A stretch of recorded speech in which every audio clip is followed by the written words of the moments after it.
Il y a des endroits en Alsace où la magie opère. Nous sommes à l'Observatoire de Strasbourg. Nous allons ouvrir la grande coupole.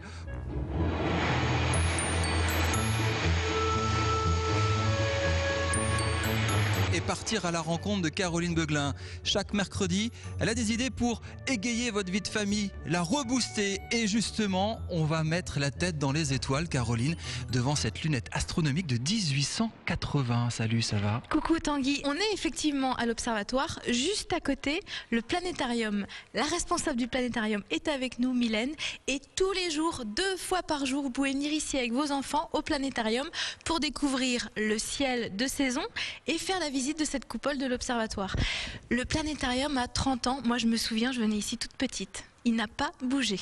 Non, exactement. C'est le même, la même salle avec le même écran, le même système de projection. Et on a des spectacles pour tous les âges et surtout plus ou moins axés sur les familles. Un certain spectacle sur la conquête spatiale, d'autres qui sont plus sur le conte, un conte sur la Lune. Vous vous imaginez, Tanguy, vous êtes couché et vous avez au-dessus de vous le ciel de saison. C'est vraiment un moment magique. Ça fait encore rêver les étoiles, l'espace, l'infini. Totalement, hein, totalement. Ça fait rêver parce que on sait encore, il y a beaucoup de mystères. Hein, on ne sait pas d'où on vient. En plus, c'est merveilleux d'observer les étoiles, les planètes, la Lune. Ça touche beaucoup à l'imaginaire. Et en même temps, c'est une science, l'astronomie, et qui a encore bien des mystères, qui nous cache beaucoup de mystères. Vous nous apprenez à nous diriger en fonction des étoiles. Oui, totalement. Le but de certaines séances, c'est une découverte du ciel étoilé, donc d'essayer de retrouver des repères, notamment la Grande Ourse, la constellation la plus célèbre, puis d'essayer de distinguer par exemple une étoile d'une planète. La Grande Ourse indique quoi? La Grande Ourse indique une étoile qui s'appelle l'étoile polaire, et c'est cette étoile qui nous indique le nord. Jamais perdre le nord, Tanguy. C'est ça.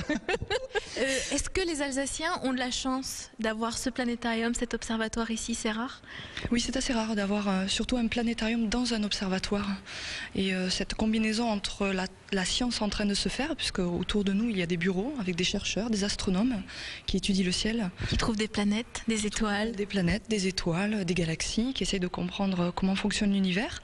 Et puis à côté il y a le planétarium qui est l'interface publique, où on explique au public ce qui est en train de se faire juste à côté. Est-ce qu'il y a encore des recherches qui se font ici à Strasbourg? Moi je pensais que les vrais observatoires c'était au Chili, là où il n'y avait pas de lumière très haut sur des hauts plateaux. C'est pas tout à fait vrai? C'est tout à fait vrai, vous avez raison. En fait, les observatoires avec lesquels on peut observer, il faut vraiment les construire maintenant en dehors des villes. Parce qu'il y a de la lumière. Exactement. Et cet ça gâche observatoire justement. est en plein milieu de la ville, donc il y a de la pollution lumineuse, impossible d'observer le ciel profond. Donc les astronomes partent plutôt au Chili, vous avez tout à fait raison. Mais il y a encore ici des bureaux, un laboratoire de recherche, voilà, et on se base sur des données qui ont été prises ailleurs. Et alors, scoop, Tanguy, on en parle, Mylène, d'ici 2015, un tout nouveau planétarium, tout beau, tout chaud, et c'est pour ça qu'elle est là, Mylène, parce qu'avec son accent du Sud, elle n'est pas alsacienne, elle est venue exprès en Alsace pour monter ce projet. On aura un beau planétarium tout neuf alors? Tout à fait, à l'horizon 2015, normalement, l'Université de Strasbourg, grâce au plan campus de l'État, a des financements qui vont lui permettre de construire un grand bâtiment, la Maison des Arts et des Sciences, où il y aura un nouveau planétarium de 15 mètres, entièrement numérique, et une salle d'exposition. Et justement, dernière question, Mylène, est-ce que c'est vrai que quand on découvre une nouvelle étoile dans le ciel, on a le droit de lui donner un nom, et pourquoi pas le sien? Ça existe encore, ça? Non, je suis désolée, non, absolument pas. Par contre, si vous découvrez une comète ou un astéroïde qui n'a pas encore été répertorié, vous pourriez demander à ce que cet astéroïde porte votre nom, mais il faut être le premier. Et il y a beaucoup d'astronomes amateurs qui On va dormir là, on va prendre la grande lunette. Trop de pollution lumineuse. Caroline, on a fini pour le planétarium. On se téléporte dans le Sungo. Rendez-vous compte, en un quart de seconde, il y a quoi à voir là-bas? Pour les familles orinoises, allez faire un tour à la Maison de la Nature du Sungo à Altenach. Pour la 2e semaine des vacances, ils proposent des ateliers pour les 5-7 ans ou les 8-12 ans. C'est l'après-midi ou c'est la journée complète.